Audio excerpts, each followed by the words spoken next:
was 15. All my friends were doing it.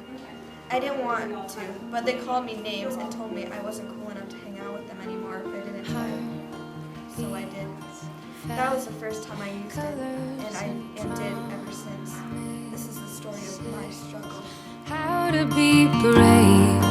How can I love when I'm afraid? It was 2 years after I started.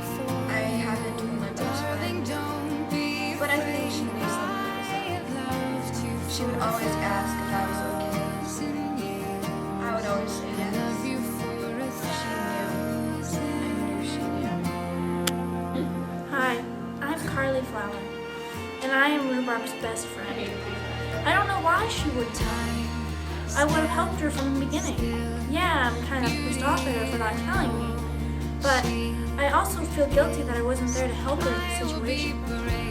Even if there wasn't much that I could do, I would have done the best that I could. The struggles I had when I was using was puking, like a lot. I felt sick sometimes too.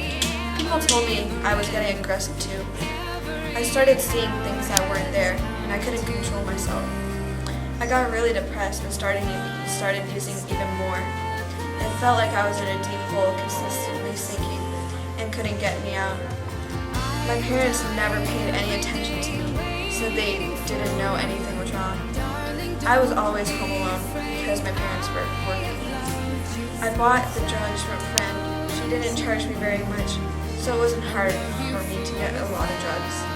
You can't blame me for what she decided to do. Like, she chose to do it. I didn't force it. I just supplied the drugs. Nothing else.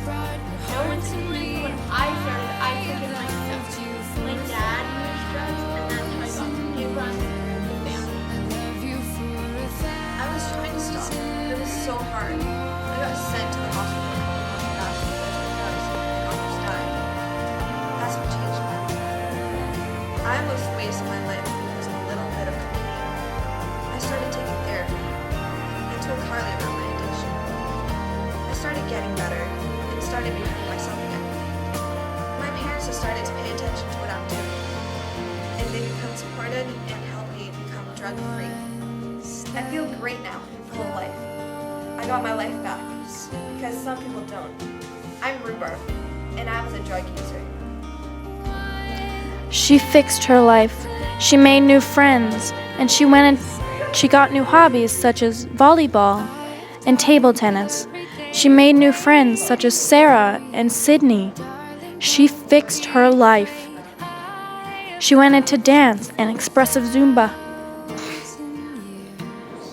She got into the basketball team, and she went into hurdles.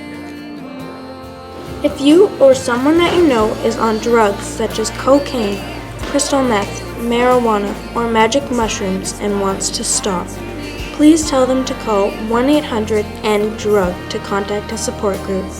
That was 1-800-363-3784.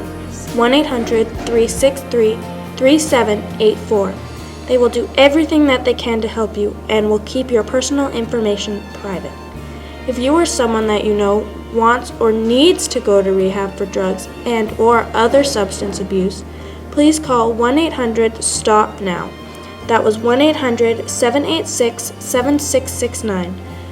1-800-786-7669. Please don't make the same mistake that Rhubarb did. Thankfully, she fixed her life, but you may not get the chance to. You could be permanently disabled, in a coma, brain dead, or dead altogether. Don't take that chance and stop now.